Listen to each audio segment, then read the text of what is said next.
अरविंद केजरीवाल दुपारी 12 वाजता आपच्या नेत्यांसोबत दिल्लीतील भाजप ऑफिस बाहेर आंदोलन करणार। आम्ही सगळे आलोय, आमच्यापैकी कुणाला जेलमध्ये टाकायचंय त्याला टाका।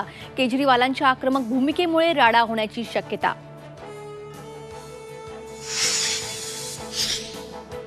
ठाकरे आडनावाचा पाहिजे म्हणून एकाला भाड्याने घेतला। उद्धव ठाकरेंची नाव न घेता राज ठाकरेंवर बोचरी टीका। मोदींच्या मुंबईतील रोड शोचा 3,56,00,000 रुपये खर्च बीएमसीच्या तिजोरीतून। संजय राऊतांचा खळबळजनक आरोप। तर आचारसंहिता भंग प्रकरणी भाजपचे स्टार प्रचारक मोदींवर गुन्हा दाखल करा, राऊतांची मागणी।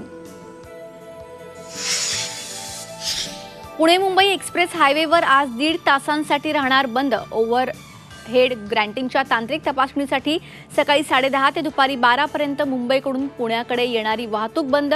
वाहतूक जुन्या पुणे मुंबई महामार्गावरून वळवण्यात येणार आहे। लोणारमध्ये भगवान विष्णूंच्या मुकुटावर किरणोत्सव। सूर्याची कला विष्णूंच्या चरणी। विष्णूंच्या दर्शनासाठी भाविकांची मोठी गर्दी। विठुरायाच्या भाविकांसाठी आनंदाची बातमी। 2 जूनपासून करता येणार विठ्ठलाचे पदस्पर्श दर्शन। विठ्ठल रुक्मिणी मंदिर समितीच्या बैठकीत निर्णय।